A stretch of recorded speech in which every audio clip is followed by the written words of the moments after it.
Hallo allerseits.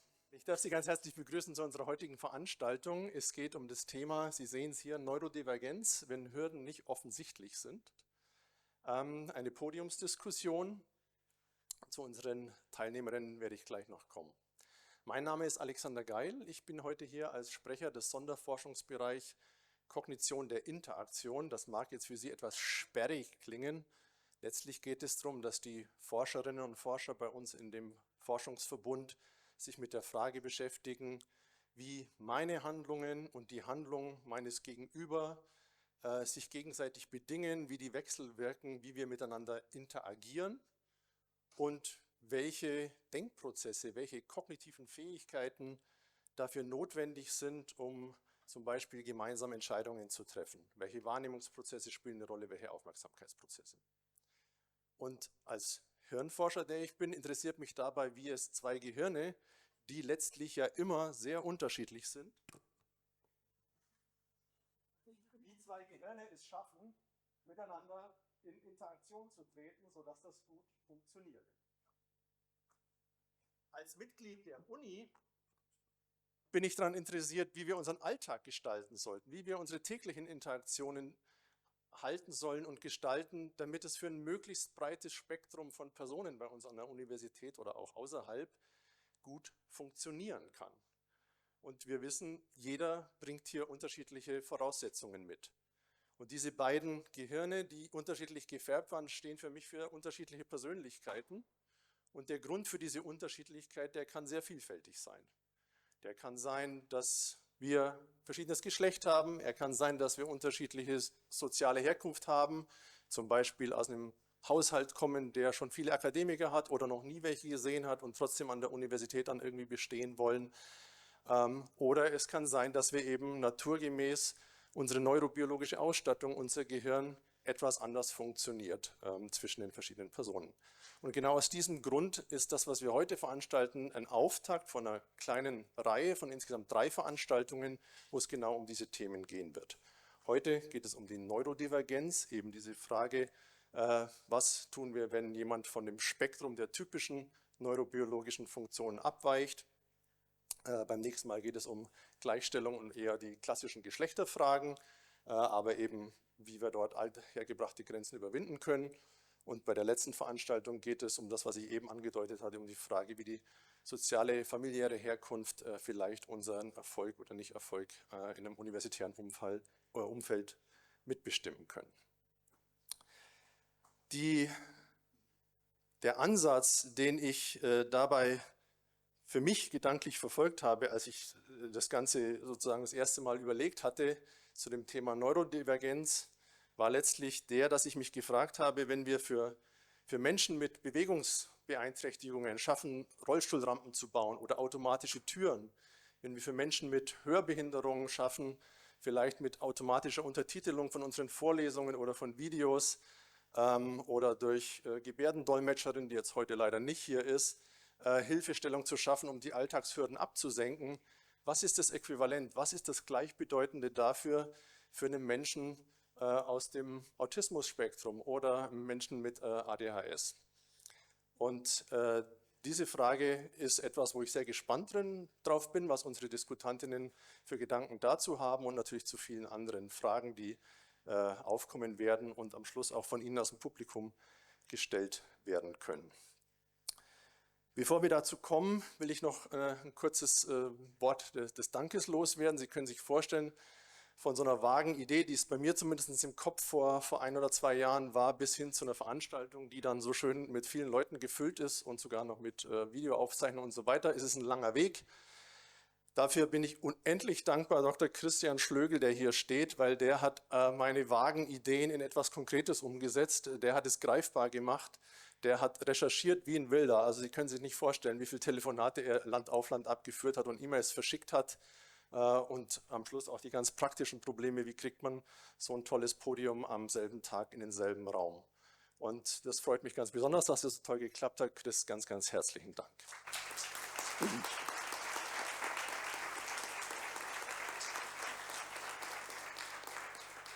Wir haben dabei eigentlich tolle Unterstützung von der Universität bekommen, sei es bei der Gestaltung unseres Flyers, sei es, dass wir diese tollen Räumlichkeiten nutzen können. Auch da an alle Beteiligten, ich weiß gar nicht, wer das alles im Einzelnen ist, deswegen werde ich es jetzt nicht namentlich auflisten. Ganz, ganz herzlichen Dank in diese Richtung. Nun, bevor wir zu den einzelnen Diskutantinnen kommen, die wird nämlich unsere Moderatorin heute vorstellen, will ich Ihnen ganz kurz unsere Moderatorin vorstellen. Wir haben Frau Elena Everding hier. Viele von Ihnen kennen sie wahrscheinlich. Sie ist seit 2021 Journalistin beim Göttinger Tageblatt.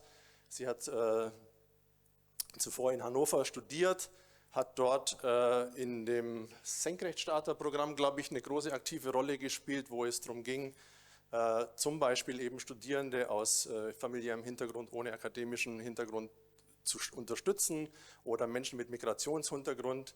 Sie ist Mitglied des Deutschen Presserats, sie ist Teil des Vorstands des Jugendpresserates. Jugendpresse Deutschland. Jugendpresse Deutschland, danke.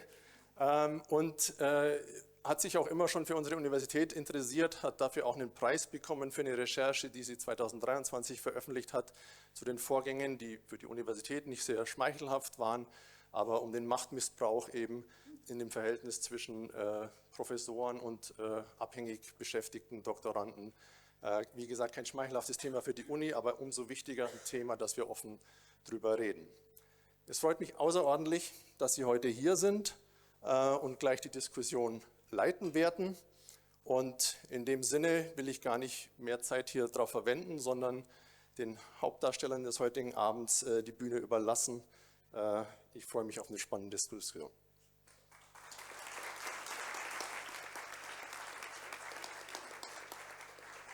Ja, vielen Dank für diese nette Vorstellung und für die Einführung. Ja, ich darf Sie heute durch diesen Nachmittag, Abend führen. Herzlich willkommen auch noch von meiner Seite. Ja, wie schaffen wir es, die Wissenschaftskultur vielfältiger zu machen? Das ist die Leitfrage, unter der die Veranstaltungsreihe Interaktion neu denken steht. Herr Geil hat es eben gesagt.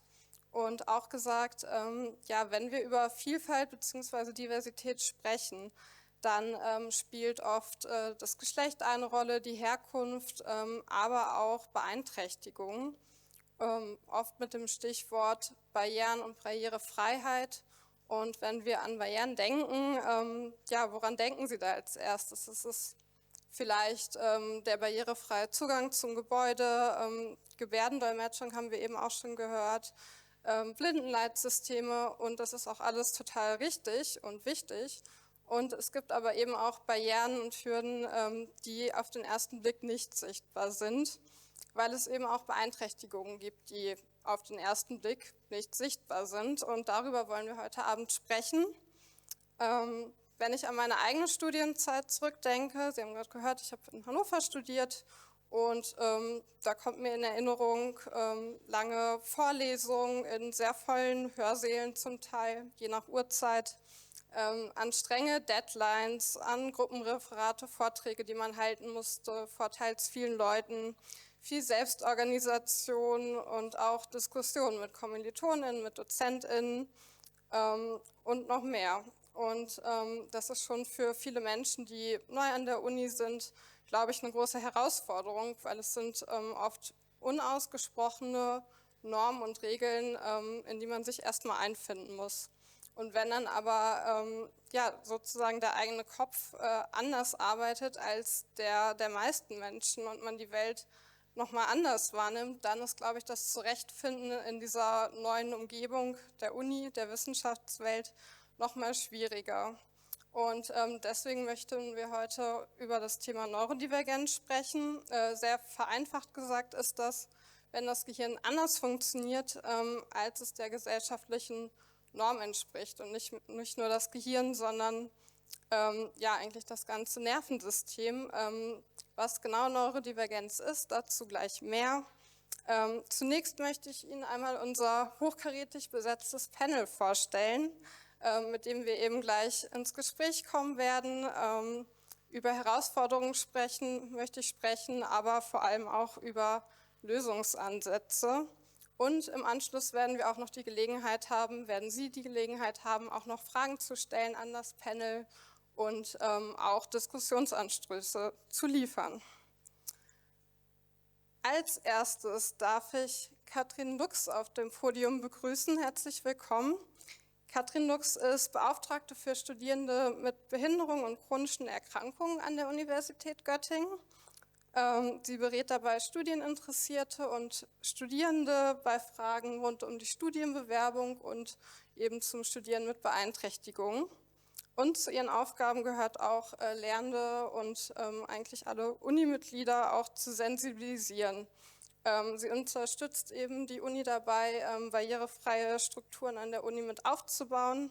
Und ihr Ziel ist es eben, chancengleiche Studienbedingungen für alle zu schaffen, für Studierende mit Beeinträchtigung. Herzlich willkommen.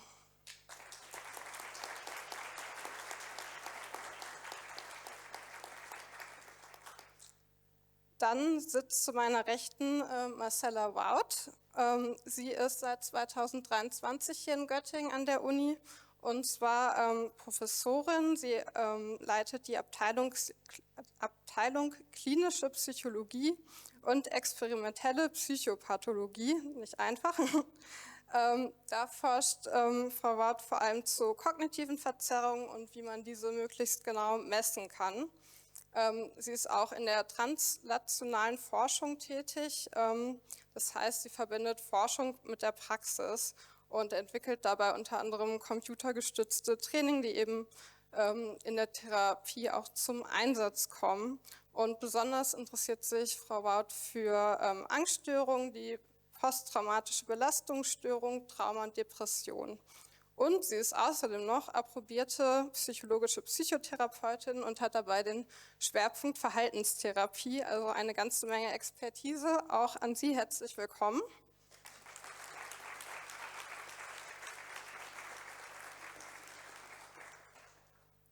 Und ich freue mich auch, dass Dr. Imke Heuer hier ist. Sie ist wissenschaftliche Mitarbeiterin an der am Universitätsklinikum in Hamburg-Eppendorf. Und zwar an der Klinik und Polyklinik für Psychiatrie und Psychotherapie. Genau. Ja, okay.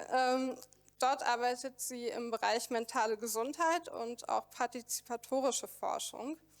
Und Frau Heuer ist promovierte Anglistin und außerdem Übersetzerin, Autorin und auch Dozentin in dem Bereich.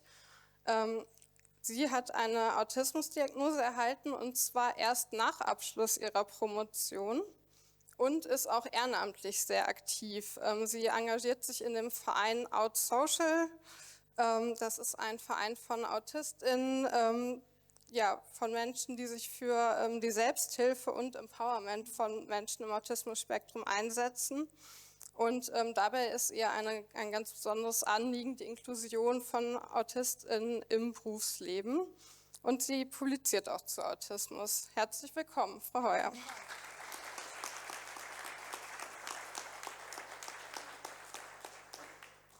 Und last but not least, Professor Dr. Katrin Reich. Sie ist aus München hergekommen. Der Zug war fast pünktlich, habe ich gehört. Sie ist dort Professorin für soziale Arbeit an der Hochschule München und ihr Forschungsschwerpunkt liegt auf dem Bereich Menschen mit Beeinträchtigungen und chronischen Erkrankungen und dabei legt sie einen besonderen Fokus auf Menschen im Autismus-Spektrum. In ihren Projekten erforscht sie, wie AutistInnen gut im Arbeitsleben zurechtkommen können und auch auf was Arbeitgebende hier achten können, beziehungsweise was sie dafür tun können. Speziell widmet sie sich in ihren Forschungsprojekten auch Frauen mit Autismus sowie dem hochfunktionalen Autismus.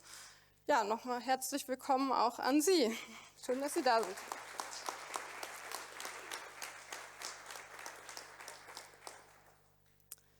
Wir sprechen heute über das Thema Neurodivergenz ein bisschen als eine Art Sammelbegriff, unter den verschiedene Diagnosen fallen und dieser Begriff wird aber noch gar nicht so lange verwendet. Also ich selber kenne ihn noch, zumindest noch nicht seit Jahrzehnten, sage ich mal.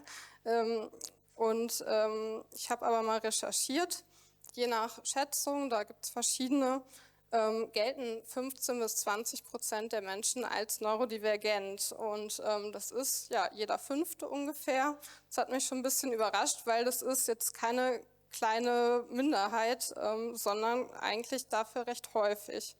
Und wir wollen ein bisschen über den Begriff der Neurodivergenz sprechen. In der Vorbereitung auf dieses Panel haben wir auch darüber diskutiert. Neurodiversität, Neurodivergenz, was ist da überhaupt der richtige Begriff? Und da würde ich direkt mal Sie, Frau Ward, fragen, ja, was ist denn da der richtige, auch wissenschaftliche Begriff, mit dem Sie da arbeiten, auch in Ihrer Forschungsarbeit? Ist es Neurodiversität, Neurodivergenz und was heißt das überhaupt? Ja, das ist schon die erste spannende Frage, mit der ich mich auch sehr lange beschäftigt habe in der Vorbereitung. Und ich fürchte, wie das in der Forschung so ist, kann man keine eindeutige Antwort darauf geben. Also ich glaube, man kann die Begriffe in dem Sinne schon trennen, wo man erstmal schaut, wo werden sie angewendet. Also ich glaube, Neurodiversität ist, was ich so mitbekommen habe, vor allem in gesellschaftlichen Diskussionen ein Term, der benutzt wird, wo der Ausgangspunkt ist, wir haben eine Vielfalt und die wollen wir mit diesem Term abbilden. Also genau wie Herr Geil auch gerade am Anfang gesagt haben, wir haben Diversität oder Vielfalt auf verschiedenen Ebenen, sei es Körpergewicht, Körpergröße, Geschlecht und so weiter. Und das gilt eben auch, wenn es darum geht, um die Diversität, was Prozesse im Gehirn betrifft. Also ich glaube, ich würde die Neurodiversität vor allem einschätzen als einen gesellschaftlichen Begriff, der die Vielfalt abdecken soll. Wenn wir an Neurodivergenz denken, da finde ich, wird es schon etwas medischer, will ich es nicht nennen, aber ich glaube, da denke ich eher an ein Erklärungsmodell, dass wir wirklich schauen, wir haben eine gewisse Idee, wie vielleicht Gehirnprozesse ablaufen könnten, auch da selbst unter normalen Umständen ist vom Gehirn, es wird viel geforscht, aber auch da wissen wir eigentlich noch zu wenig. Aber Neurodivergenz ist, glaube ich, eher der Versuch, ein Erklärungsmodell zu haben, wo wir schauen können, was ist ein Funktionieren und wo sehe ich eine Abweichung, nach oben oder auch nach unten. Also man kann das wirklich vielleicht mit einem Art körperlichen Merkmal vergleichen, so wie beim Blutdruck. Wir haben unseren normalen Blutdruck 120/80 oder wir haben unser normales Körpergewicht. Nach Weihnachten und im Januar vielleicht kein gutes Beispiel, also bleiben wir beim Blutdruck. Wir haben unseren 120/80, bei manchen geht er höher, bei manchen geht er runter. Also da haben wir auch eine Art Diversität oder Divergenz, eine Abweichung von dem Typischen. Und das ist, denke ich, das Gleiche, wo man dann den Transfer zur Neurodivergenz machen kann. Also wir haben eine Abweichung von dem, was wir als ein typisches Funktionieren sehen würden. Mhm. Ja, schon mal danke für den Einblick. Frau Heuer, wann haben Sie denn von dem Begriff der Neurodiversität oder Neurodivergenz sich zum ersten Mal damit beschäftigt und inwiefern nutzen Sie die Begriffe oder den Begriff? Bei mir war es halt tatsächlich so, dass der Begriff Autismus zuerst da war und zwar interessanterweise auch viele Jahre bevor ich meine Diagnose hatte. Ich habe als Kind dazu auch schon Dokus gesehen, was gehört und habe da immer quasi so eine Affinität zu mir selber auch gesehen. Gleichzeitig aber das nie auf mich bezogen, weil dort wurden Menschen gezeigt, oftmals auch Kinder, deren Verhalten mich zum Teil auch an mein eigenes, gerade wenn ich zum Beispiel auch nervös war oder so, erinnert hat, aber die gleichzeitig nicht sprachen, extrem aggressiv waren, autoaggressiv waren, wo auch gesagt wurde, die wären geistig behindert. Und da habe ich gedacht, das kann ja auf mich überhaupt nicht zutreffen, habe gleichzeitig aber da auch Ähnlichkeiten gesehen, was mich immer so ein bisschen irritiert hat. Und das ist so ein Thema, was ab und zu immer mal wieder in meiner Kindheit und auch Jugend aufgekommen ist, wenn ich dazu sowas gelesen habe. Dann habe ich später im Studium erfahren, dass es auch Formen von Autismus gibt, die eben nicht mit einer kognitiven Beeinträchtigung einhergehen und wo ein Mensch auch nicht so quasi auch sprechen kann, auch studieren könnte und so. Und da habe ich gedacht, könnte das doch auf mich vielleicht hinkommen? Gleichzeitig waren diese Beschreibungen aber so, dass ich das dann auch wieder ausgeschlossen habe, weil sie aus heutiger Sicht, muss ich jetzt sagen, sehr pathologisierend waren. Im Sinne von, das wären Menschen, die zwar Gefühle hätten, aber die normalerweise sich nicht bewusst wären, dass andere Menschen Gefühle hätten. Und wenn überhaupt, würden sie sich das erst im Erwachsenenalter, sich nur die sehr Intelligenten das sehr spät rein kognitiv aneignen. Und damit konnte ich mich gar nicht identifizieren, weil ich schon als Kind darüber nachgedacht habe, auch dass andere auch Gefühle haben, wie das sein muss, wie ein anderer Mensch denkt und so weiter. Und heute weiß ich natürlich, dass das für Autismus überhaupt keine Ausschlusskriterien sind, eher im Gegenteil. Und ich habe dann tatsächlich erst mit über 30 Jahren auch die Diagnose im Erwachsenenalter bekommen, nach einem Artikel, den ich über autistische Frauen gelesen hatte, wo ich dann noch mal im Netz gesucht habe, da eben ganz andere Seiten zu fand und dann auch so Autobiografien, viele auch Texte von autistischen Menschen gelesen habe. Und das hat mich dazu auch dann motiviert, selbst auch eine Diagnostik zu suchen. Und tatsächlich von Neurodiversität und Neurodivergenz habe ich dann erst, als ich die Diagnose schon hatte und auch in der Selbstvertretung auch schon aktiv war, auch erst erfahren, weil der Begriff einfach in Deutschland auch ein bisschen später auch angekommen ist. Und ich habe zwar in Großbritannien promoviert und habe da auch längere Jahre auch gelebt, aber da war eben das noch für mich noch kein Thema. Da hatte ich auch die Diagnose noch nicht. Und insofern habe ich dann diese Thematik erst später dann aufgenommen, als ich mit Autismus schon intensiver befasst hatte und fand das gleich sehr emanzipatorisch, weil also zum Beispiel so in der ADHS-Thematik hatte ich mich auch wiedererkannt oder an so einem Thema wie Dyspraxie, aber da keine Diagnosen gesucht, einfach auch, weil das nur Abschnitte abdeckt und dass das miteinander verbunden ist, an vielen Punkten gar nicht getrennt werden kann, fand ich als Konzept sehr interessant. Es gibt auch so diese Formulierung aus den 90ern, Autistic Cousins. Die finde ich dafür sehr schön, also für ADHS, Dyspraxie, Dyskalkulie und so weiter. Frau Lux, wir haben gerade verschiedene Diagnosen gehört. Wie oft kommen denn bei Ihnen in die Beratung Studierende oder auch Studieninteressierte, die entweder sagen, ich bin neurodivergent oder sagen, ich habe eine Diagnose oder vielleicht auch nur die Vermutung, im Autismus-Spektrum zu sein, ADHS, wir haben gerade Dyspraxie noch gehört. Wie häufig steht da so jemand vor Ihnen oder ist das auch vielleicht häufiger geworden? Also ich habe keine Zahlen mitgebracht dazu, quasi. Aber die Studierenden waren schon immer da und kamen auch, bevor die Begrifflichkeit neurodivers oder Neurodivergenz dann eben auch aufgetaucht ist. Also es spielt in meiner Beratung nicht unbedingt eine Rolle, wie Studierende sich selbst bezeichnen, sondern in der Regel kommen Studierende zu mir, wenn es irgendwo ein Problem gibt und etwas nicht funktioniert wie vorgesehen. Es gibt sonst keinen Anlass, zu mir in die Beratung zu kommen. Also selten, ne? Es kommt eigentlich nie jemand vorbei und sagt, alles ist wunderbar, ich wollte nur kurz Bescheid sagen. Also das, wo ich aber quasi indirekt mit der Begrifflichkeit dann halt doch zu tun habe, ist dann häufiger in der Abgrenzung eben dann tatsächlich zu neurotypisch. Weil eben die Strukturen und die Prozesse, die sich ja auch in Institutionen zeigen, in dem, wie wir agieren, ist letztendlich auf einer Norm ausgerichtet, ohne dass wir diese Norm benennen. Deshalb häufig ist es schon ein Thema, anders als bei neurotypischen Menschen, ist es bei mir eben anders. Und dann schauen wir uns an, wie es anders ist. Unter der ganzen Palette der Diagnosen, die unter Neurodiversität fallen, sind es sehr häufig Studierende mit einer ADHS-Diagnose, Legasthenie, Dyskalkulie und vermehrt aber auch Autismus-Spektrum. Da stelle ich auch fest, es sind immer mehr Personen, die tatsächlich erst im jungen Erwachsenenalter im Lauf des Studiums diagnostiziert werden, was eben spezifische Schwierigkeiten dann auch noch mitbringt, weil man schon mal in einem System ist, wo die Zeit läuft. Ja, darüber wollen wir später auch noch mal sprechen, wie das denn ist, vielleicht auch erst spät eine Diagnose zu erhalten. Frau Reich, Sie würde ich auch gerne noch fragen, mit welchen Begrifflichkeiten arbeiten Sie denn? Sie sind ja Soziologin. Wie ist das bei Ihnen? Ich bin keine Soziologin, Sozialarbeiterin. Oh, Entschuldigung.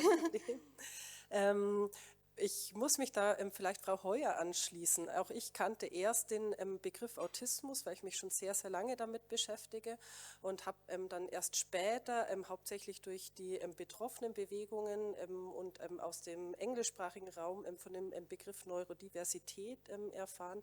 In der Forschung selbst arbeite ich nicht mit dem Begriff Neurodivergenz oder Neurodiversität, weil es eben auch wissenschaftlich dazu noch keine Kategorisierung gibt.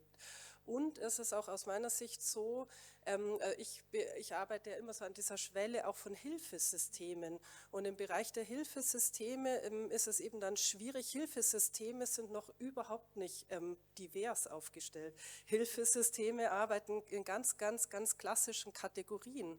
Und diese Kategorien wollen dann auch wiederum benannt werden. Und da ist es hinderlich, wenn wir eben dann mit der Neurodiversität also argumentieren würden, sondern müssen leider oftmals noch sehr defizitorientiert auch argumentieren. Und da sehe ich auch so eine große Schwierigkeit, auch wenn ich persönlich mit dem Begriff sehr sympathisiere und froh wäre, wenn die Rahmenbedingungen eben schon so divers wären, dass wir auch mit diesem Begriff Neurodiversität gut weiterkommen könnten. Ja, es gibt einige Barrieren, Sie haben es angesprochen. Die Veranstaltung hat ja auch den Untertitel, wenn Hürden nicht offensichtlich sind.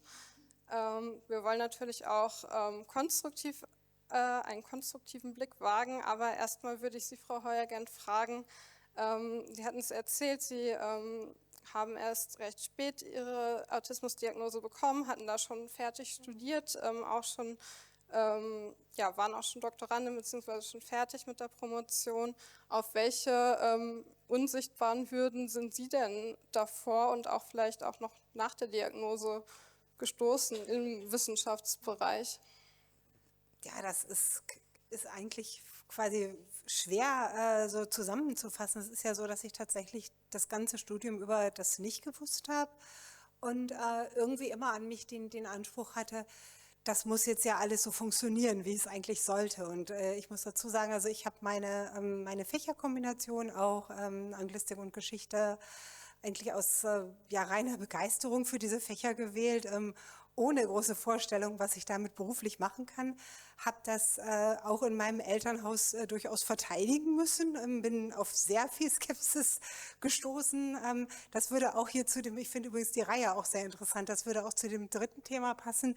Ich komme nicht direkt aus einer Nicht-AkademikerInnenfamilie, sondern aus einer Familie, wo auch meine beiden Eltern sind, also beziehungsweise mein Vater ist verstorben schon vor einigen Jahren, aber beide Bildungsärzte, also beide haben als Erste in ihren Familien Abitur gemacht und kommen aus ArbeiterInnenfamilien und eine Fachhochschulausbildung. Und deswegen war aber für beide sowas wie so ein quasi Arbeitsmarkt und einem direkten Weg sehr fernes Studium auch überhaupt nicht einsichtig und nicht verständlich. Ich finde immer einerseits sowas wie diese Arbeiterkind-Initiative, sowas finde ich toll.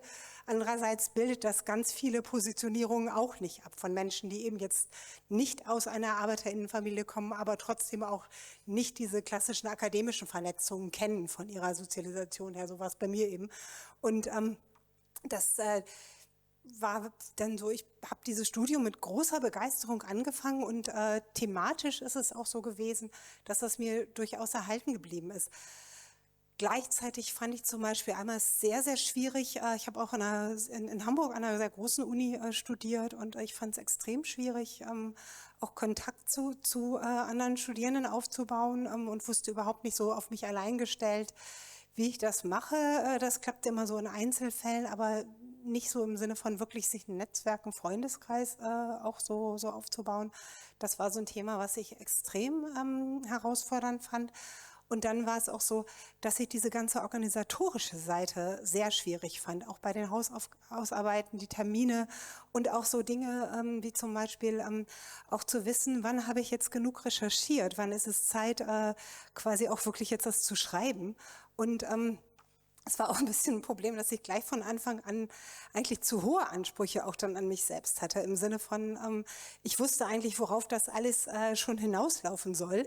Und gleichzeitig war mir klar, dass ich natürlich diesen wirklich einen wissenschaftlichen Anspruch mit dieser Hausarbeit jetzt nicht wirklich befriedige. Und damit habe ich mich sehr, sehr blockiert oft dann. Und dann, es gibt so, heute bieten Unis auch sowas an wie die Nacht der ungeschriebenen Hausarbeiten, wo man so einen All-Nighter macht und dann die zusammen fertig macht. Solche Angebote hätte ich extrem quasi hilfreich gefunden. Das war in den 1990er Jahren war sowas noch gar nicht gegeben und da dann vieles eben auch einfach nicht so funktioniert hat Und ich aber immer schon diese Neigung hatte, mich selber auch sehr zu analysieren, was für einen autistischen Menschen einfach auch notwendig ist aus heutiger Sicht, einfach weil so viel über kognitive Analyse auch von Kommunikation und so weiter funktioniert, habe ich dann gedacht, ja, irgendwie muss ich mir ja wohl eingebildet haben, dass ich hierfür eigentlich gut genug bin. Eigentlich kann ich das gar nicht. Eigentlich sind die anderen alle viel besser und so. Und also es hat auch eine Abwertungsspirale für mich sehr, sehr stark geführt. Gleichzeitig war aber immer auch die Begeisterung sehr stark da, auch noch für die Themen, was ich studiert habe. Und ich mochte das auch nicht loslassen. Einmal durchaus auch aus einer gewissen Hartnäckigkeit und so auch gegenüber auch meinen Eltern oder auch überhaupt dem Umfeld, die das hinterfragt hatten, im Sinne von, das möchte ich jetzt hier nicht abbrechen und nicht zeigen, dass das doch nichts ist. So in dem Sinne, das war so ein Thema für mich und gleichzeitig auch, aber auch aus dem Nichtwissen, was soll es denn dann sein? Weil eigentlich war das, was mich am meisten interessierte. Das war so ein Thema, was auch dann immer schwierig blieb. Ich habe zum Beispiel auch bewusst auch keine Ausbildung gemacht, weil ich war schon in der Oberstufe extrem froh gewesen, keinen Klassenverband mehr zu haben. Und irgendwo wieder in so eine Klasse zu müssen, mit der ich ständig zusammen bin, habe ich gedacht, das kann ich überhaupt nicht. Das war für mich eine ganz große Erleichterung. Und insofern es war einerseits wirklich inhaltliches Interesse, aber auch der Mangel an Alternativen, die für mich machbar erschienen, dass ich das dann irgendwie durchgezogen habe und letztendlich hat mir dann da geholfen, im Ausland zu studieren. Also ich habe dann in Großbritannien einen Master gemacht und dann auch dort promoviert und da war natürlich, also die Promotion hat sich dann auch noch mal sehr lange hingezogen, weil es dann auch mit der Betreuung und so auch alle möglichen Schwierigkeiten gab. Aber der Master war ganz klar strukturiert, da gab es viel quasi auch so One-to-One, auch eine ganz andere Betreuungssituation. Wir waren eine kleine Gruppe und das war eine andere Welt. Und da habe ich gemerkt, wenn ich so die richtigen Bedingungen habe und die richtige Unterstützung habe, dann kann ich das ja doch richtig gut. Und ich bin sehr froh im Nachhinein auch dafür, den Schritt nochmal gewagt zu haben und auch, dass ich davon von meinem Elternhaus tatsächlich auch die Unterstützung bekommen habe, weil der Glaube an mich und daran, dass ich an sich auch was kann, obwohl ich ein bisschen speziell bin, der war dann trotzdem auch irgendwie da. Also das wäre tatsächlich ohne familiäre Unterstützung auch nicht möglich gewesen. Was ich nochmal erwähnen möchte als eine Barriere, die ich auch sehr wichtig finde, ist dieses Thema, was natürlich in Geisteswissenschaften so ist, aber auch in anderen Bereichen gibt es ja auch Sozialwissenschaften, aber auch nicht nur, dass es eben keine klare Berufsperspektive gibt. Und dieser informelle Einstieg über Praktika, das ist was mir sehr schwer auch gefallen ist und was eigentlich auch nicht wirklich gut funktioniert hat. Weil beim Praktikum ist man oft ja in so einer Mädchen-für-alles-Situation, und das ist eigentlich, einerseits muss man sich so verhalten, dass man nicht stört und da nicht die Abläufe stört, aber andererseits auch gerade so Dinge zu machen, die ich eher auch schwierig fand, wie dann so im Praktikum praktische Dinge schnell mitmachen, mal was mit aufbauen, abbauen und so. Und gerade das sind die Dinge, die ich immer am schwierigsten fand. Und deswegen so über ein Praktikum einen guten Eindruck letztendlich zu machen, wirklich Einblicke zu gewinnen, sich das auch bei den Leuten zu ertrotzen, Einblicke zu gewinnen und dann auch strategisch Kontakte zu halten und solche Geschichten. Das fand ich extrem schwierig. Und später war es dann natürlich auch das Thema, sich gezielt ein Netzwerk aufzubauen, auch mit der Promotion. Bewerbungsgespräche waren auch ein Thema, auch so Geschichten wie Studierende, die durchaus auch Situationen ausgenutzt haben, wie quasi sich beschweren dann über Noten, weil sie dann halt ein paar Punkte mehr haben wollten und das auch zu navigieren. Also die Hürden sind wirklich auf sehr vielen verschiedenen Ebenen und ich kenne leider auch viele autistische Menschen, die deswegen Studium abgebrochen haben oder nie richtig in einen Beruf reingefunden haben, trotz großer Motivation und auch großen Fähigkeiten. Also das ist einfach so, dass autistische Menschen, ich habe in Deutschland noch im alten System studiert, besser ist, also im neuen System jetzt, also Bologna-System, Bachelor, Master, ist es anders, aber nicht unbedingt besser, weil die Menschen da mehr unter Druck gesetzt, unter Zeitdruck gesetzt und auf eine andere Art allein gelassen werden, meinem Eindruck nach. Mhm. Frau Lux, kommt Ihnen diese Schilderungen, kommen die Ihnen bekannt vor bei den Studierenden, die in ihre Beratung gehen, die neurodivergenten Studierenden? Berichten die von ähnlichen Hürden? Die kurze Antwort ist ja. Die längere Antwort ist ein bisschen, es kommt auch darauf an, welche Schwierigkeiten sich zeigen, welche Diagnose Studierende haben und wer sie denn sonst sind. Wir haben es ja vorhin auch gehört, wir sind alle vielfältig, ne? Wir sind mehr als ein bestimmter gesundheitlicher Zustand oder eine spezifische Diagnose. Und Studiengänge erwarten unterschiedliche Tätigkeiten oder ein unterschiedliches Tun, sodass sich das tatsächlich nicht überall gleichermaßen zeigt. Im Prinzip kann ich es alles so unterschreiben. Eine große Schwierigkeit, um vielleicht bei einem Beispiel zu bleiben, ist eben auch, im Studium und auch sonst in der Gesellschaft, jetzt sind wir aber gerade bei Studium, wird eben ganz viel implizit vorausgesetzt. Es wird nicht genau gesagt, wie es jetzt genau läuft, sondern man kriegt es dann ja auch untereinander mit. Das passiert auch mal besser, mal schlechter, es passiert aber nicht bei allen. Und wenn eben quasi die soziale Interaktion nicht so funktioniert, wie es vorausgesetzt wird, gibt es Schwierigkeiten. Wenn es dann schwerfällt, eben quasi zu fragen oder die Antwort richtig einzuordnen, ne, weil man möchte auch nicht für blöd oder uninteressiert gehalten werden, so, dann setzen sich diese Schwierigkeiten fort. Ne, es ist aber auch, natürlich könnte man sagen, alle können transparent mit ihrer Situation umgehen, weil dann stößt es vielleicht auch auf Verständnis. Das ist aber erstmal ein großes Risiko, wenn man es nicht weiß. Sich spontan zu Gruppenarbeiten verabreden, gemeinsam mit anderen was zu machen, wenn das nicht aus unterschiedlichsten Gründen so funktioniert, tauchen meistens Probleme auf. Und sind Probleme erstmal da, vervielfältigen sie sich. So, weil eben das Studium ja auch, es setzt ja eine Regelstudienzeit voraus oder auch in der Promotion setzt es eine bestimmte zeitliche Phase voraus, sodass eher, wenn es nicht in der vorgesehenen Art und Weise und Zeit funktioniert, meistens die Probleme immer größer werden, je länger das Studium dauert. Und so ein Management der geeigneten gesundheitlichen Situation, das braucht einfach auch Zeit und das braucht Energie. Und wenn eine Reizfilterung nicht so gut funktioniert, ist so ein Tag an der Uni echt hart. Und sich dann noch hinzusetzen und zu sagen, jetzt, Sie müssen aber auch schon mal ein bisschen was lernen. Natürlich ist das der Anspruch, es ist aber nicht in der gleichen Zeitlinie möglich, wie es vielleicht bei neurotypischen Menschen eben dann auch der Fall wäre.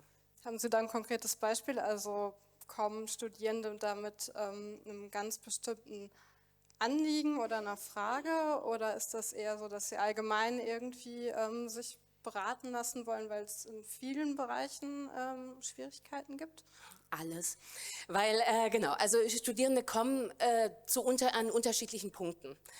Entweder wenn der Leidensdruck unglaublich groß ist, manche kommen schon, bevor sie sich für ein Studium immatrikulieren, um zu wissen, wie die Rahmenbedingungen sind. Es hängt auch davon ab, wann sind sie diagnostiziert und welche Erfahrungen haben sie damit letztendlich auch gemacht, auf Beratungsstellen zuzugehen und eine persönliche Situation zu erklären.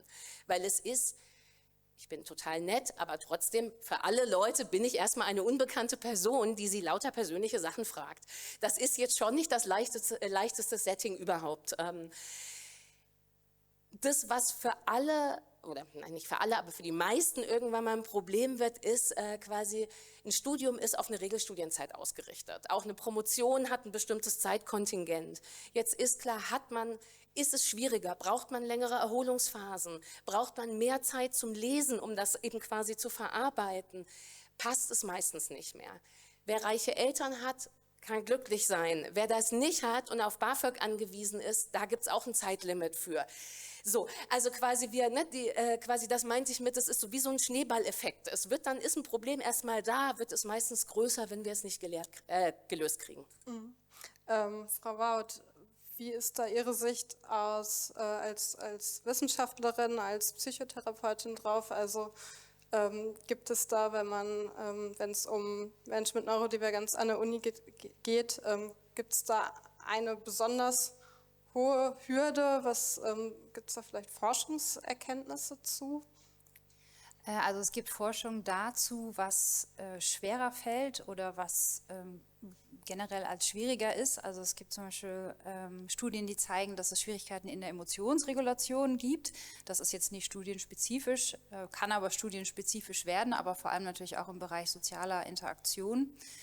dann wissen wir, dass es auch Probleme geben kann, und das haben Sie ja auch gerade schon erklärt, in der Jobsuche oder das Finden eines Arbeitsplatzes. Also das ist eine sehr große Hürde, die erlebt wird.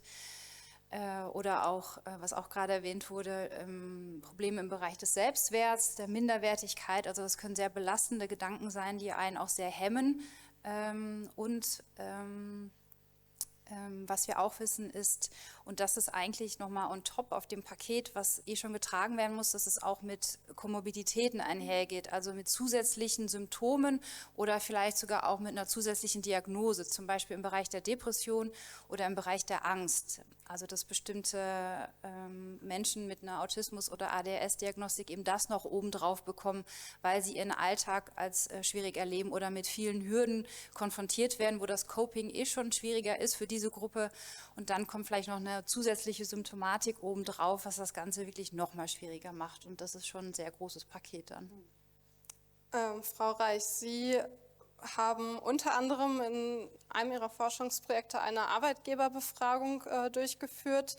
Da ging es darum, wie können ArbeitgeberInnen Menschen mit Autismus gut beschäftigen? Was sind da die Erfahrungen aus ArbeitgeberInnen-Sicht? Was sind denn da so Ihre Erkenntnisse gewesen mit Blick auf bestehende Barrieren und Hürden, die ArbeitgeberInnen da schildern? Ja, die Barrieren sind auch wieder sehr, sehr unterschiedlich. Was als sehr belastend für die ArbeitgeberInnen wahrgenommen wird, ist das, was Sie auch vorher gemeint hatten, dieser zusätzliche oder dieser Betreuungsaufwand, den die ArbeitgeberInnen empfinden. Wenn man jetzt die Arbeit einfach so laufen lässt, dann haben AutistInnen im Arbeitsleben eben häufig die Schwierigkeit, dass sie sich nicht sortieren können. Eine Person, ein Geschäftsführer eines oder im Informatikbereich hat das mal in einem Beispiel erwähnt, wenn ich ihm keine ganz genaue Anweisung gebe, das war ein autistischer Mitarbeiter, welches Problem er bei dieser Programmierung lösen soll, dann schreibt er mir einfach das ganze Programm um, weil, das haben Sie vorher gesagt, so wann habe ich zu Ende recherchiert, wann ist das Programm denn in Ordnung? Ich kenne mich mit Informatik jetzt so gar nicht aus, aber es scheint so, dass da immer irgendwas nicht in Ordnung ist und das heißt, Autistinnen lösen dann eben einfach jeden Fehler, der da dran ist und nicht nur dieses spezifische Problem, was erwartet wird. Das heißt, hier müssen Arbeitgeberinnen tatsächlich ständig ich mag diese Kontrollfunktion, habe ich das gleich mal in einer Publikation benannt. Den Begriff mag ich gar nicht so gern, weil der was anderes assoziiert, aber Arbeitgeberinnen müssen schon immer nachhalten, so was gehört zu der Aufgabe und was gehört nicht zu der Aufgabe, oder müssen das eben ganz, ganz genau beschreiben. Also hier ganz klare Arbeitsanweisungen geben, was gehört zu einer Arbeitsaufgabe und was gehört nicht zu einer Arbeitsaufgabe. Das ist eine große Herausforderung. Und eine zweite Herausforderung, die mir immer wieder es gibt ganz, ganz viele Herausforderungen, aber da würde ich den ganzen Abend sitzen, aber die ich ganz, ganz wichtig finde, ist die Akzeptanz der KollegInnen, die in den Unternehmen eben oftmals tatsächlich ganz, ganz schwierig zu erreichen ist, aus mehreren Gründen auch. Zum einen werden KollegInnen in dem Prozess, eine Autistin in das Arbeitsleben zu integrieren, oftmals nicht einbezogen. Das ist immer die Geschäftsführungsebene, die sich dazu bereit erklärt, die sich informiert, die sich informieren lässt. Die direkten KollegInnen bleiben aus diesem Prozess ganz, ganz häufig außen vor.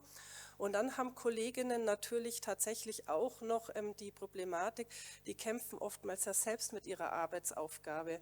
Die leisten zusätzliche Aufgaben, indem sie zum Beispiel Telefonate oder sowas abnehmen. Das passiert dann so informell, so okay, ich telefoniere für dich. Das funktioniert immer so lang, wie solange man selbst tatsächlich relaxed ist in der Arbeit. Wenn die Arbeitsbelastung bei einem selbst dann ganz arg ansteigt, kann man diesen zusätzlichen Betreuungsaufwand nicht mehr leisten und dann kommt es zu großen Schwierigkeiten.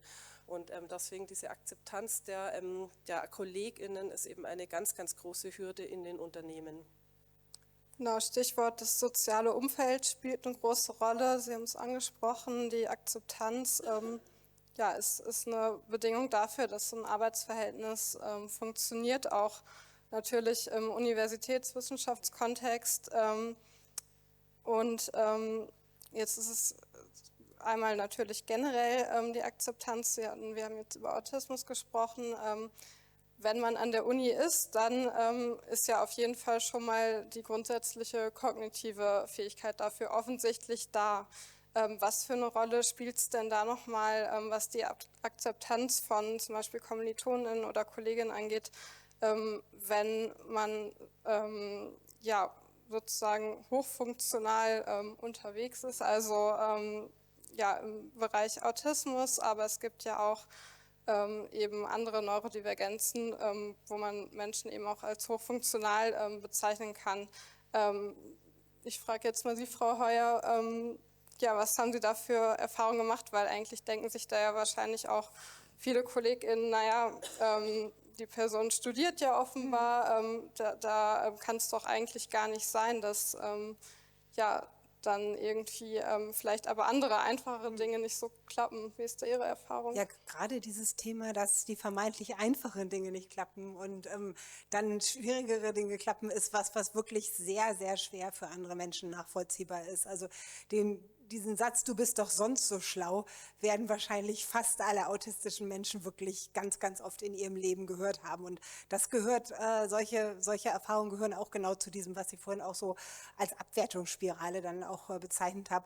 Oder auch im Studium, dann war es so, wenn es zum Beispiel dann auch darum ging, auch mal nachzufragen, ob es irgendwelche Hilfen geben könnte, wie zum Beispiel eine Literaturliste oder das dann in der Bibliothek da schon irgendwo zusammengestellt wird, dass man ihn sich nicht selber zusammensuchen muss. Und ich habe um sowas gebeten, dann kam damals zum Teil auch von Kommilitoninnen auch sehr quasi im Seminar dann sehr, sehr unsolidarische Bemerkungen. Wir sind doch alle freiwillig hier.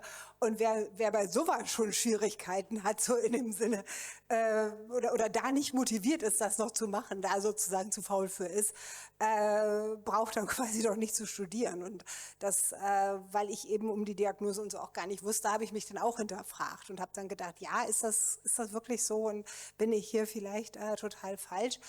Aber grundsätzlich ist es so, heutzutage, ich war jetzt auch vor ein paar Monaten bei einer Tagung zur Neurodiversität und Studium in Berlin vom Studierendenwerk, auch auf einer Podiumsdiskussion, war sehr, sehr spannend. Und da ging es auch viel um Nachteilsausgleiche. Und daher und auch von anderen autistischen Menschen, die jetzt studieren oder jetzt vor kurzem studiert haben, weiß ich auch, dass diese Nachteilsausgleichsgeschichte sehr, sehr unterschiedlich gehandhabt wird und dass es zum Teil durchaus auch negative Reaktionen auch von anderen Studierenden auch gibt, im Sinne von, dass es eine Bevorteiligung, ein Vorteil wäre quasi, der eigentlich nicht gerechtfertigt wäre. Und es gibt auch natürlich unter Dozierenden auch so Vorurteile gegenüber den ganzen auch Diagnosen aus dem quasi neurodivergenten Spektrum, im Sinne von, dass das Modediagnosen sind, dass es eigentlich alles Quatsch ist und tatsächlich auch in Fächern auch eine sehr unterschiedliche Fächerkultur, ob wie leicht auch solche Nachteilsausgleiche zu bekommen sind oder nicht, obwohl das eigentlich ein Recht ist, das man hat.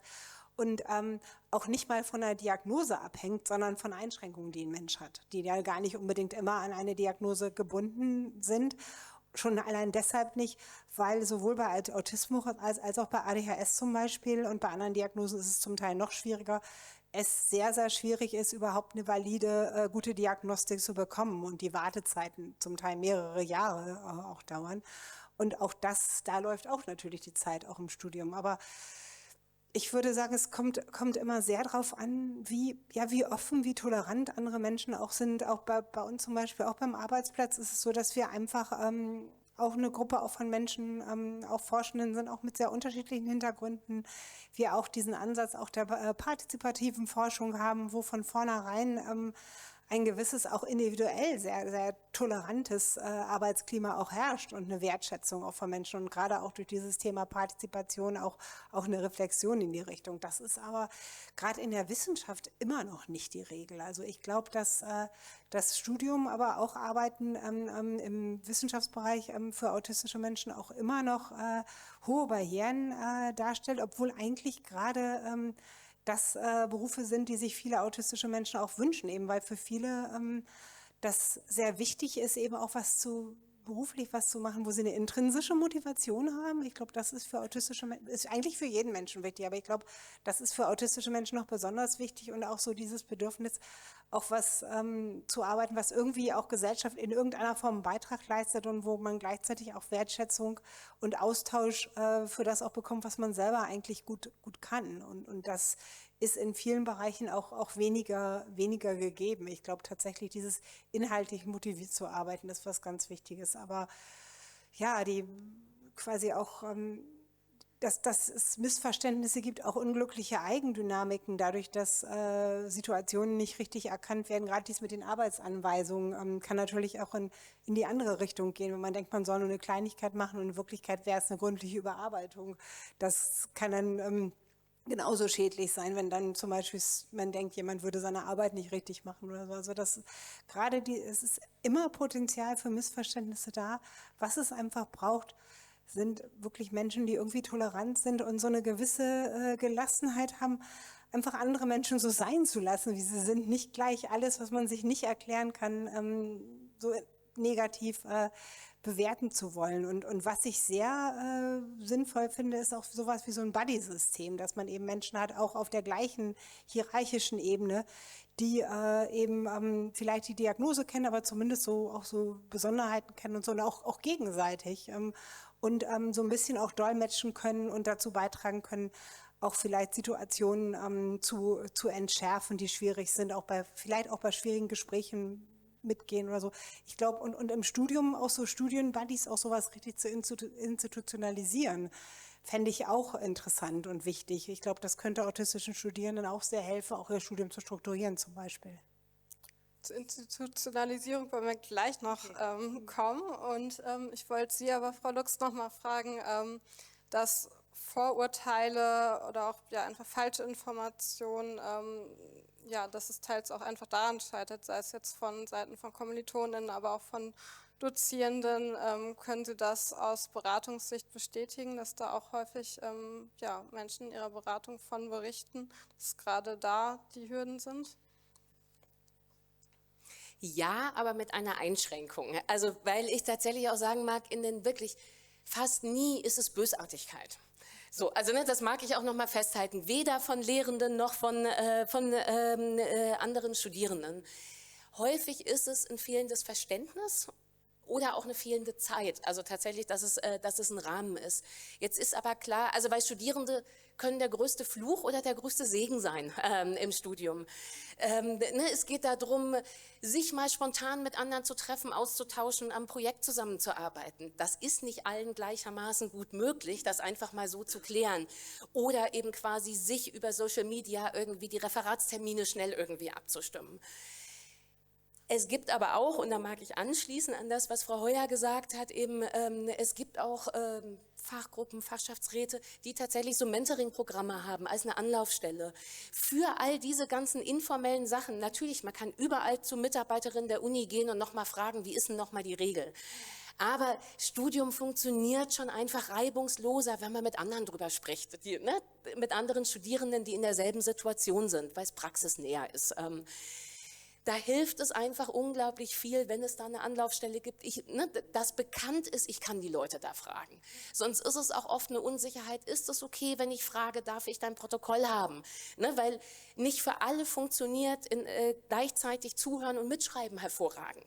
So, dann aber zu fragen, kann ich deins haben, gibt es halt oft die Erklärung irgendwie, wie, willst du nicht selber oder was? Einfach zu faul. Es braucht aber auch eben unglaublich viel Mut, damit offen umzugehen, weil es ist ja nicht klar, was für eine Reaktion kommt. Kommt eine offene Reaktion und ein Interesse oder stoßen Leute auf Ablehnung? Deshalb, es ist das soziale Miteinander, mit dem es steht und fällt ein bisschen.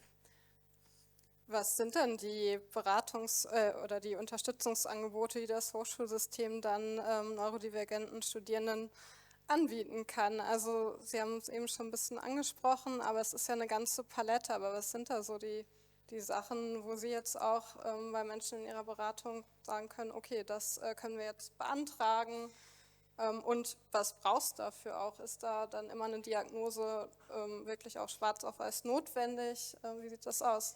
Okay, es waren sehr viele Fragen. Ich versuche jetzt, sie zu sortieren. Aber genau.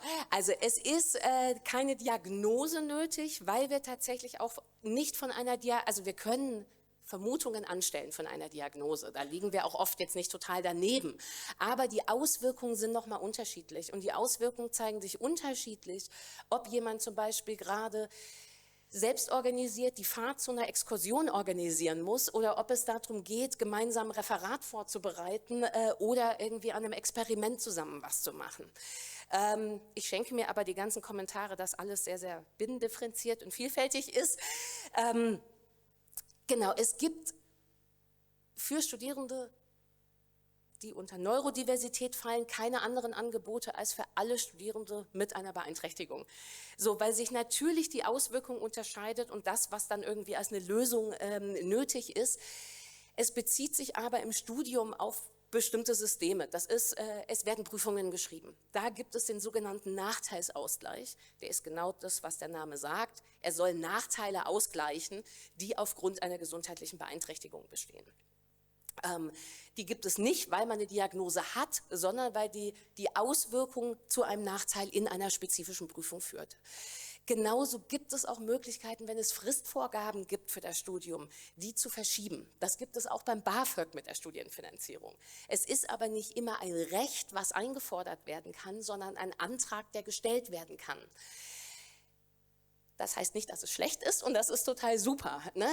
Aber es braucht auch viel Kommunikation darüber, weil erstmal, um zu wissen, was soll ich denn beantragen, braucht man einen Umgang mit der eigenen gesundheitlichen Situation und letztendlich auch eine Erfahrung im Studium. Weil man kann nicht vor dem Studium festlegen, wie sieht das denn in universitären Prüfungen aus, welche Anpassungen brauche ich denn, weil es noch keine Prüfungserfahrung gibt. Wir müssen viel im Prozess machen und diese fehlende Verlässlichkeit ist halt dann auch wieder eine Herausforderung, sagen wir erstmal. Ja, gerne. Ja, und zwar dieses Thema Studienberatung und Neurodivergenz, das ist auch ein Problem, dass auch die Studienberatenden nicht unbedingt sich mit dem Thema so gut auskennen. Also es ist auf dieser Tagung in Berlin waren jetzt Leute, die also es waren hauptsächlich auch BeraterInnen von Universitäten und Hochschulen, die kannten sich alle gut aus und waren alle sehr motiviert und engagiert, aber haben gleichzeitig auch berichtet von viel Unverständnis, auch von Kolleginnen zum Teil auch und viel Unwissen vor allen Dingen auch zu dem Thema. Und es gibt leider auch immer noch viele autistische Studierende, die zu Beratungen gehen und dort mit dem Thema auch eben auf Unwissen, also wie gesagt, auch das ist meist kein böser Wille, sondern einfach mangelnde Expertise, und es ist natürlich auch ein Problem, dass es viele Diagnosen, auch viele Gründe gibt, warum ein Mensch auch Nachteilsausgleiche brauchen kann, wo man natürlich auch wirklich nicht verlangen kann, dass sie sich mit allen diesen Themen auskennen. Bloß ist vorhin schon mal erwähnt worden, Neurodivergenz ist nicht selten. Insofern wäre es schon quasi tatsächlich auch dort weiterzubilden, halte ich auch für wichtig. Frau Wout, Sie würde ich gerne noch mal fragen, wir haben gerade über das Thema Diagnosen schon gesprochen, auch dass zum Teil eben gar keine Diagnose vorhanden ist, aber eben so bestimmte Symptomatiken oder ein Verdacht. Und es ist ja auch so, dass Frauen zum Beispiel unterdiagnostiziert sind oder generell auch einfach häufig vorkommt, dass erst im Erwachsenenalter eine Diagnose schwarz auf weiß vorliegt. Jetzt nicht nur Autismus, auch ADHS, andere Neurodivergenzen. Wenn man aber schon mitten im Studium oder vielleicht schon im Berufsleben ist, was ist denn da so die Forschungsperspektive zu? Haben Sie da eine Erklärung oder eine Idee, warum das so ist, dass bestimmte Gruppen unterdiagnostiziert werden? Ja, es gibt in der Tat Befunde, dass Frauen unterdiagnostiziert sind und das auch später bekommen.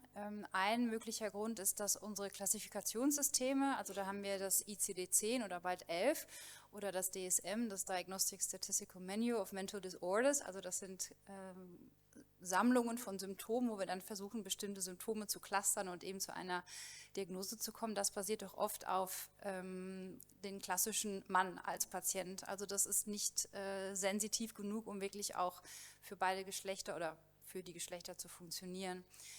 Und dann gibt es auch Befunde, die zeigen, dass Frauen doch eher internalisierende Symptome haben oder dass es sich äußert und Männer eher externalisierend. Was bedeutet, dass Frauen es vielleicht auch länger mit sich tragen, ohne dass es jemand anderes bemerkt. Und auch dies im Zusammenhang mit, dass Frauen vielleicht öfter mit der Erwartung konfrontiert sind, sozial angepasster zu sein. Und das in Kombination führt halt dazu, dass Symptome halt vielleicht besser kaschiert werden oder versucht wird, das zu verheimlichen. Und warum es dann später auftritt, könnte dadurch erklärt werden, dass es irgendwann im Laufe des Lebens dann doch zu Situationen kommt, wo einfach zu viel zusammenkommt im Leben der Frau, dass das nicht mehr alles funktioniert. Also gerade in einem Alter, wo man vielleicht beruflich einsteigt, aber auch eine Familie gründet. Und das ist eine Phase, die schon sehr belastend ist, wo viele Ansprüche an einen gestellt werden. Und dann könnte das genau die Lebensphase sein, wo man merkt, dass es da einfach die Überhand nimmt und was dramatisch ausformuliert, etwas mehr herausbricht, sage ich mal. Wir haben jetzt über das Thema so soziales Umfeld miteinander viel gesprochen. Frau Lux, Sie haben im Vorgespräch gesagt, sinngemäß, naja, im Grunde genommen, da kann man ja überall drüber reden, sollte man auch auf jeden Fall. Aber wir müssen auch eine Ebene höher schauen. Es braucht Veränderungen auch ja, im Hochschulsystem. Und da wollte ich Sie noch mal gern fragen, was schwebt Ihnen denn da vor? Inwiefern haben da auch die Institutionen eine Verantwortung, ja, dafür zu sorgen, dass Inklusion neurodivergenter Studierender oder Menschen in der Wissenschaft gut gelingen kann? Spoiler, ich habe keine schnelle, einfache Antwort darauf. Aber wir hatten es vorhin auch schon in der Diskussion. Es ist, genau, es fällt Leuten leichter quasi auf irgendwie ja, Vorkommnisse zu reagieren, wenn sie selber gerade entspannt sind, ganz viel Zeit haben und nicht gestresst sind im Beruf. Das ist einfach ein Setting, das haben wir nicht immer und überall und das können wir nicht herstellen und das kann auch niemand garantieren. Es ist, wofür wir uns halt immer entscheiden, das ist jetzt im Hochschulsystem so, das wird es auch im Arbeitssystem nicht anders sein. Wir schauen eben auf einen Einzelfall und sagen, da müssen wir uns das angucken. Und natürlich scheint es dann eine hohe Anforderung, was will die Person, wir können das doch nicht für alle machen. Und es ist klar, es gibt keine Einzelfallbegleitung durchs gesamte Studium bis in den Beruf. Aber was wir schon schauen können, ist, weil zum Beispiel ein Antrag auf Nachteilsausgleich, das bedeutet ja, es ist eine Barriere. Da sind Leute von der Teilhabe ausgeschlossen. Das heißt nicht automatisch, oh Gott, diese Prüfung dürfen wir so nicht mehr durchführen. Wir können aber schauen, wo liegt denn die Schwierigkeit? Über die Menge der Anträge kann man dann vielleicht schauen, wo gestalten wir ein System flexibler. Es wird trotzdem eine Prüfung sein und es wird trotzdem auch Prüfungsfragen sein, die nicht vielleicht für alle gleichermaßen leicht zugänglich sind in der Art und Weise, wie gefragt wird. Aber Corona hat es uns ja auch gezeigt, je flexibler ein System ist, umso leichter kann es angepasst werden auf verschiedene Gegebenheiten, sodass nicht alles eben quasi immer erfordert, einen Antrag zu stellen, sich über seine Situation zu äußern, sich zu rechtfertigen irgendwie und für alle einen Einzelfall zu organisieren. Es gibt halt keine Pauschallösung für komplexe Systeme. Und wir haben sehr komplexe, aber es hilft schon mal zu schauen, wo ist denn die Rechtslage, sich anzuschauen irgendwie, wo ist das und wo können wir Veränderungen eben quasi anfangen. Weil es heißt ja immer, aber Prüfungen sind so oder das Studiumssystem ist so, das ist total richtig.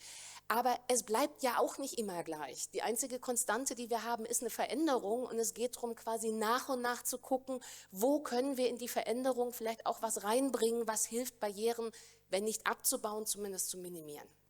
Frau Wout, Sie nicken. Genau, was haben Sie, auf jeden Fall, was haben Sie da für Ideen? Ja, also ich glaube, ich gebe Ihnen recht und also was ich mir auch wünschen würde, ist, dass es einfach bessere Strukturen und Infrastrukturen gibt, um so etwas zu unterstützen. Also vielleicht ein ganz praktisches Beispiel, wenn wir eine Klausur haben, wir brauchen aber 3 Leute, die einen eigenen Raum brauchen für die Klausur, muss ich 3 Räume finden und ich muss 3 extra Leute finden, die diese Prüfung abnehmen. Ich mache das mit aller Liebe, aber das Problem ist, dass ich manchmal diese Ressourcen schlichtweg nicht habe.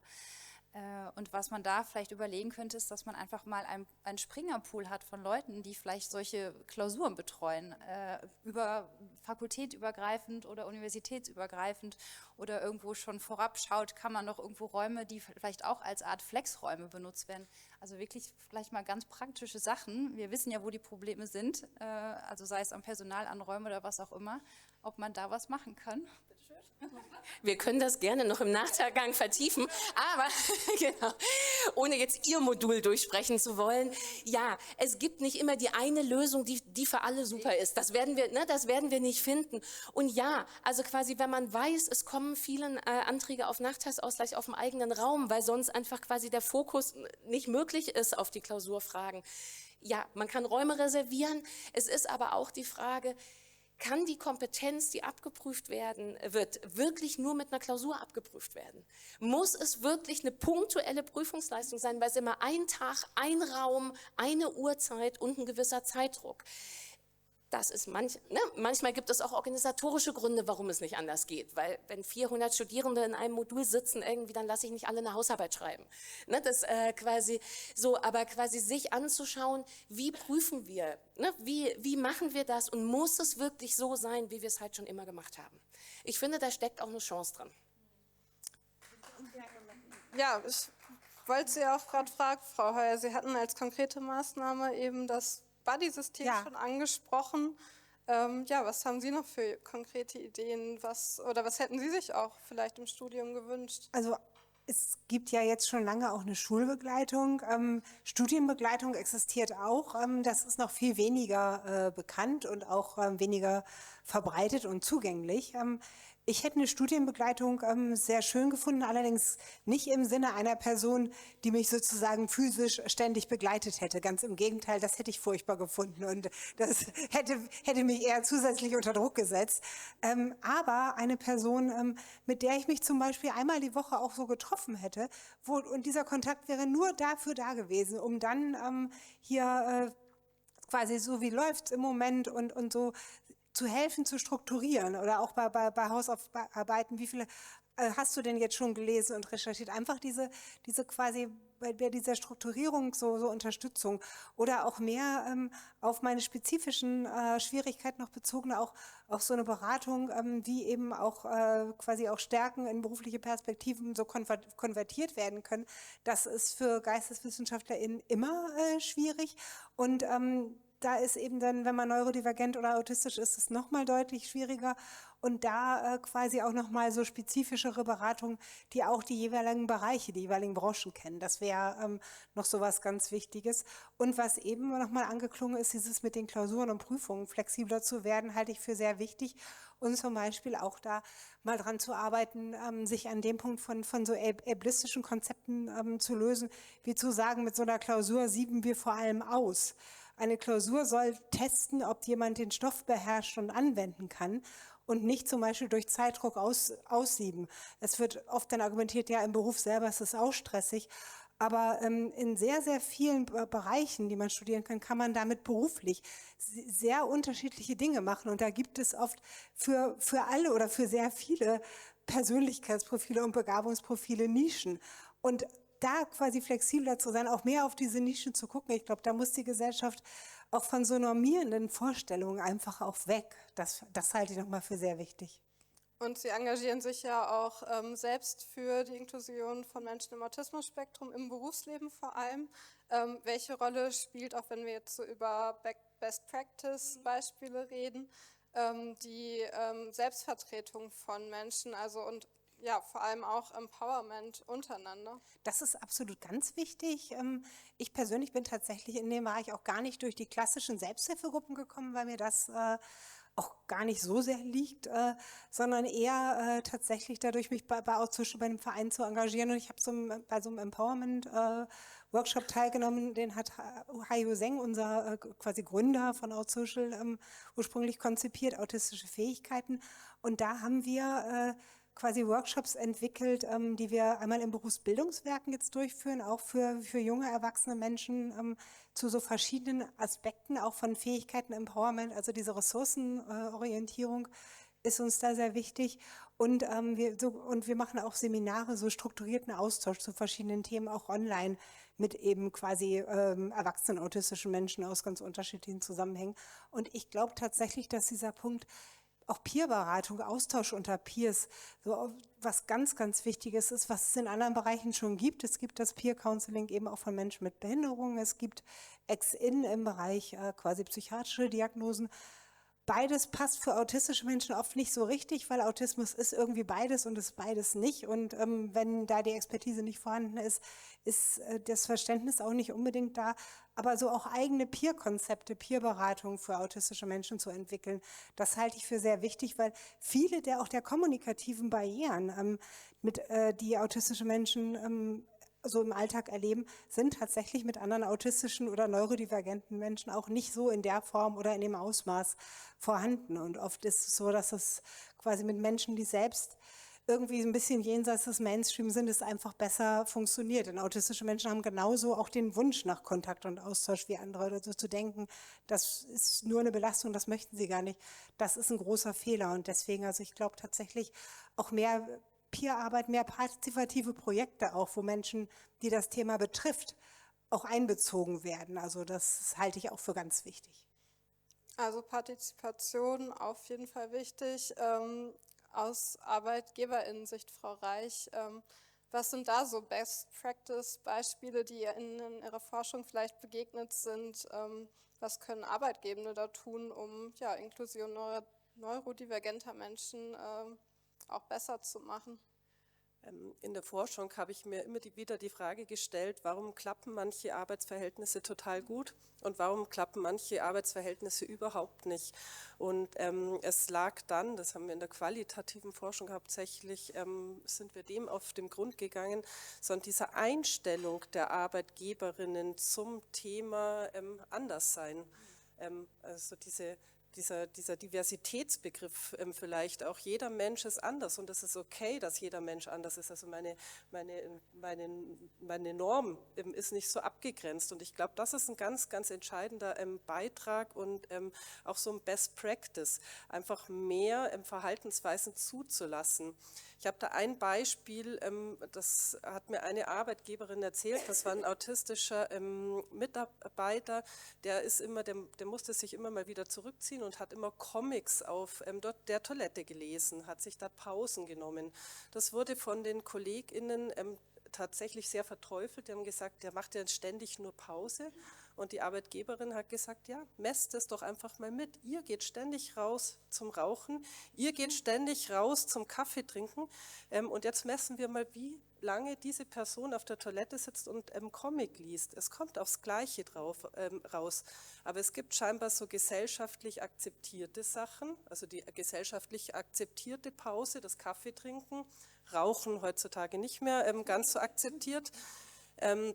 Und es gibt scheinbar gesellschaftlich nicht so akzeptierte Sachen. Und wenn wir da wenn wir tatsächlich Situationen im Berufsleben anschauen und uns da hinterfragen, dann kommen wir ganz, ganz häufig eigentlich zu dem Punkt so, okay, wir akzeptieren das nur, weil wir das schon immer so gemacht haben. Und wenn wir hier unser Verständnis einfach erweitern und mehr Verhalten auch zulassen, auch mehr vielleicht, eine Arbeitgeberin hat auch mal gesagt, so, für mich ist, also ich als nicht autistische Person, ich kann mein Verhalten leichter verändern. Für die autistische Person ist es total schwer, in dieser Situation das Verhalten zu verändern. Warum verändere ich mich jetzt nicht?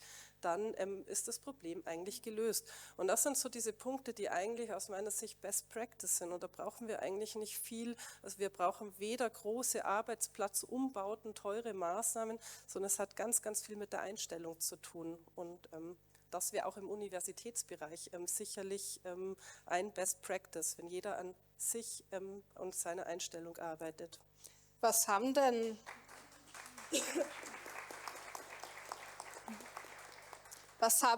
Arbeitgebende auch davon, wenn sie eben ein vielfältiges Team haben? Also das ist ja auch mit Vorteilen verbunden aus Arbeitgebersicht, oder?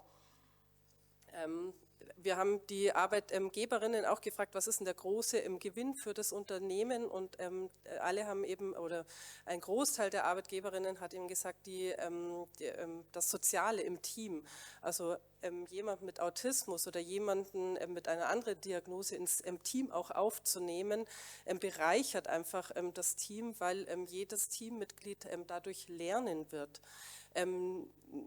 Eine andere Sache sind natürlich auch Fachkompetenzen. Autistinnen, wenn Autistinnen richtig eingesetzt werden, können sie oftmals auch mehr leisten als andere Mitarbeiterinnen, was aber wiederum nicht nur ein Gewinn ist. Das ist immer das Problem, wenn eine Mitarbeiterin plötzlich, wir hatten zum Beispiel beim Laken zusammenlegen im Krankenhaus, also wenn eine Mitarbeiterin das Doppelte an Laken zusammenlegen kann in der gleichen Zeit wie die Kolleginnen, dann ist es leider nicht nur ein Gewinn für das Unternehmen, sondern bringt wieder Schwierigkeiten im sozialen Bereich mit. Aber es sind tatsächlich Fachkompetenzen, die ich abrufen kann und die mir autistische Mitarbeiterinnen auch bringen. Und ja, ich bin gerade am Überlegen, es waren noch weitere Punkte, aber jeder, und da müssen wir auch sagen, wir haben ja Unterschiede. Wir können ja nicht sagen, die Autistin, das ist jetzt ein Mensch, den ich irgendwie mit den und den Merkmalen beschreiben kann. Wir haben ja einen Mensch, der eben zusätzlich diese Diagnose Autismus hat, und was tatsächlich allein Autismus als Gewinn bringt, das ist auch schwierig herauszufiltern. Also was habe ich denn wenn ich diesen Menschen einstelle, als Gewinn? Aber natürlich, wenn ich hier etwas in meiner Einstellung auch lerne, dann ist das ein großer sozialer Gewinn für das Unternehmen, um den Bogen wieder zu spannen. Frau Heuer, Sie möchten ergänzen? Ja, und zwar, es ist ja vorhin auch schon erwähnt worden, dass bei Autismus geht man von 1-2% der Bevölkerung aus, vielleicht ist es auch noch mehr, aber bei Neurodivergenz insgesamt tatsächlich von mindestens 10% oder eher bis zu 20%. Und daran sieht man schon, dass es eigentlich auch Quatsch ist, das rein defizitär zu betrachten, sondern dass es was ist, was auch evolutionär durchaus sinnvoll ist. Es ist auch so, dass ja da Hunderte von Genen oder sogar Tausende, wird manchmal gesagt, also quasi irgendwie beteiligt zu sein scheinen, wo aber es gibt kein Autismus-Gen und die Allele sind auch erstmal quasi völlig normal. Es ist der Zusammenhang, dann gibt es natürlich auch noch andere epigenetische und auch soziale Faktoren. Und insofern ist es so, es gibt einfach wahrscheinlich auch einen Vorteil, wenn in einer Gruppe eine Minderheit ist, die auf Dinge eine andere Perspektive hat, und zwar auf unterschiedliche Weise eine andere Perspektive. Und ich glaube, dass es auch in Teams oder auch generell gesellschaftlich so ist, wenn man Menschen, die eben bestimmte Eigenschaften, ein bestimmtes Profil haben, quasi auch systematisch auch ausschließt, dadurch, dass die Strukturen nicht flexibel genug sind für diese Menschen, dann fallen ganz wichtige Perspektiven auch weg. Und das ist in jeder Hinsicht für die Gesellschaft schädlich. Also macht sie starrer, weniger innovativ und so. Also ich glaube wirklich, dass diese Mischung auch nicht nur eine Diversität von Herkunft, Kultur und so weiter, oder Alter, sondern auch von Arten zu denken und wahrzunehmen, was ganz Wichtiges ist. Ich würde da gerade noch mal anschließen wollen, weil Sie eben gesagt haben, jetzt auch von den anderen Menschen gesprochen haben, die, wenn wir Arbeitsplatzanpassungen machen im Unternehmen oder wenn Unternehmen Arbeitsplatzanpassungen machen, profitieren ja auch nicht nur die autistischen Mitarbeiterinnen davon. Also wenn wir den Arbeitsplatz strukturieren, da im Normalfall profitieren auch die nicht autistischen Mitarbeiterinnen davon. Wenn wir klare Pausenansagen haben, profitieren auch die nicht autistischen Mitarbeiterinnen davon, und auch Rückzugsräume. Es sind ja viele Situationen, die nicht autistische Personen eben aushalten können vielleicht, aber die wir auch gar nicht so gern haben. Das heißt, einen Rückzugsraum zu haben, schadet auch nicht autistischen Personen definitiv nicht, und davon profitieren auch andere Mitarbeiterinnen. Also das ist tatsächlich auch noch ein Gewinn für das Unternehmen. Guter Punkt. Ich würde gern Blick auf die Uhr noch eine kleine Abschlussrunde machen, bevor ich die Runde noch für Fragen aus dem Publikum öffnen würde. Und zwar, was würden Sie sagen, wie sähe Ihrer Meinung nach eine ideale, inklusive Wissenschaftswelt aus? Wird bitte um kurze Antwort. Idealerweise ein Satz. Schwierig, ich weiß, aber... Ja. Frau Lux, fangen Sie an. Ich kann mich nicht gut kurz fassen, ein Satz ist nicht drin. Es tut mir leid. Genau. Ich kann die ideale Arbeits- oder Wissenschaftswelt nicht beschreiben. So, das, was ich sagen würde, ne, und jetzt rede ich ja für Universität, da haben wir Studium, Bachelor, Master, wir haben aber auch Promotion. Ne? Also haben wir jetzt gar nicht so intensiv drüber geredet. Es ist, wenn etwas nicht funktioniert, aufgrund einer Behinderung oder Erkrankung, verweist es darauf, häufig Wohnsystem insgesamt hakt und weiterentwickelt werden sollte. Gut, das sagt sich vielleicht auch leichter aus meinem Aufgabengebiet heraus, aber es ist, wenn ich mal die Promotion als noch ein Beispiel nehme, auch da gibt es irgendwie, da ist das ein bisschen in die Potenz getrieben, was wir sonst halt auch immer wieder haben im Arbeitsleben oder im Studium. Leistung ist Arbeit in der Zeit. Es gibt enge Spektren. Es gibt Erwartungen, was man erfüllen soll oder was man übererfüllen soll, ohne dass sie klar benannt werden. So, das ist, wir haben es in dieser Reihe jetzt ja auch nochmal mit den nächsten Themen irgendwie, das ist nicht für alle gleichermaßen möglich. Man würde ja auch nicht Menschen, die einen Rollstuhl nutzen, sagen, ach Mensch, nee, sind 5 Stufen da hoch. Aber wenn sie sich richtig anstrengen, dann schaffen sie es halt schon. So, da haben wir halt auch quasi, die Situation haben wir auch. Es ist nur deutlich schwieriger bei vielen, also wenn es nicht sichtbar ist, weil es häufig auf Unverständnis stößt. Und ich glaube, wir haben alle was davon tatsächlich, wenn wir erstmal davon ausgehen, niemand macht es mit Absicht und wenn wir ein Interesse zeigen daran, woran liegt es denn, ohne sofort zu verurteilen. Frau Wout, Ihr Ideal, wie sähe das aus? Ich versuche die Zeit mal wieder reinzuholen. Nee, also ich glaube, was glaube ich auch die Kolleginnen schon gerade gesagt haben, respektvoll und mit offenen Ohren und Augen miteinander umgehen und immer daran denken, dass man selber auch nicht perfekt ist. Und ich glaube, das würde auch schon viel helfen. Schön kurz und knackig, so mag ich das. Frau Heuer, Ihre Utopie. Ja, ob ich es jetzt so kurz hinbekomme, weiß ich nicht. Aber ich denke, vor allen Dingen ist es wichtig, flexibler zu sein. Also, dass auch Studiengänge wieder flexibler werden. Das war quasi eine Stärke auch des alten Systems, auch von der Länge, wie auch was dauern konnte und so, was dann ein bisschen auch drangegeben worden ist mit der Bologna-Reform. Umgekehrt hat aber eigentlich das Bachelor-Master-System ganz viele Potenziale, die in Deutschland noch viel zu wenig genutzt werden. Nämlich, dass das viel flexibler kombiniert werden kann. In Großbritannien zum Beispiel oder generell im englischen Sprachraum ist das völlig normal, dass Leute in einem Bereich dann ihren Bachelor machen und vielleicht in einem zwar irgendwie affinen Bereich, aber nicht genau dem gleichen dann den Master. In Deutschland ist das deutlich quasi weniger flexibel. Und oft würde dann sogar verlangt, man müsste dann quasi nochmal ein ganz neues Studium dann von Anfang an dranhängen, was in den meisten Fällen weder möglich noch sinnvoll ist.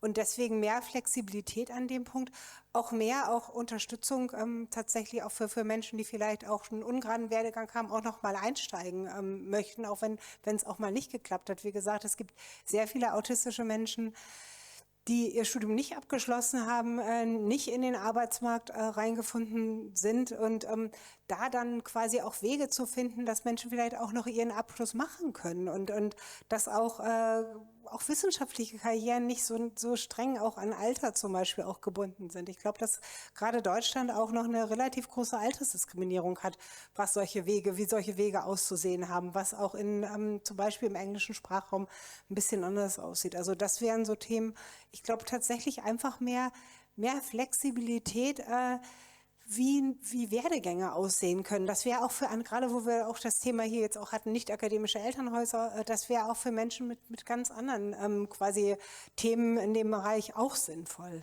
Ja, soweit. Mehr Flexibilität, Frau Reich, was würden Sie sagen? Die Frau Wout hat mir meinen schon weggenommen mit der Einstellung. Das wäre jetzt meine Lieblingsutopie. Eine andere Sache, die ich ganz, ganz wichtig finde, ist, dass wir ergebnisorientierter arbeiten in der Wissenschaft. Also dass wir uns mehr an Ergebnissen orientieren und uns mehr egal ist, wie die Leute dorthin kommen. Was wir häufig, also gerade in der Wissenschaft, gerade im Studium machen, wir strukturieren das, also wir sagen, in welcher Zeit, mit welcher Prüfungsform müssen welche Leute was schaffen. Also wir geben da bis zum Ergebnis so viel vor. Würden wir einfach nur sagen, das ist uns wichtig als Ergebnis. Das sind die Kompetenzen, die die Personen vorweisen müssen. Und egal, wie sie diese Kompetenzen auch belegen, wie sie zu diesen Kompetenzen kommen, das geben wir nicht vor. Uns ist nur wichtig, dass die Personen diese Kompetenzen irgendwann erreichen. Dann könnten wir hier schon viel mehr Personen das ermöglichen, dieses Ergebnis erreichen zu können. Und dann hätten wir vielleicht auch die Zeit, die Personen auch noch individuell mit ihren Bedarfen, die sie haben, zu diesem Ergebnis hinzukommen, zu unterstützen, weil da haben ja auch alle Studierenden andere Bedarfe und da könnten wir, glaube ich, ein viel diverseres Wissenschaftssystem etablieren damit.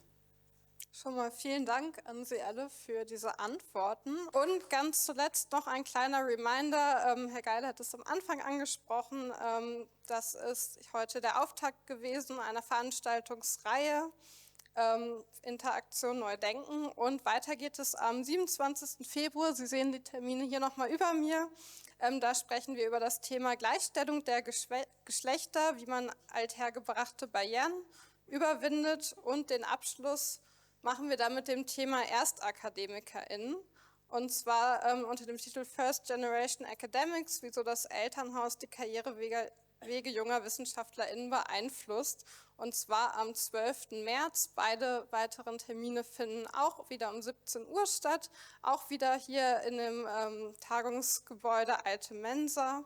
Und genau, Sie müssen sich nicht anmelden wie heute. Ich würde mich freuen, den einen, die andere von Ihnen dort wiederzusehen. Ich bin auch wieder dabei und freue mich schon sehr. Und ja, dann bleibt mir nur noch, Ihnen einen schönen Abend zu wünschen und kommen Sie gut nach Hause.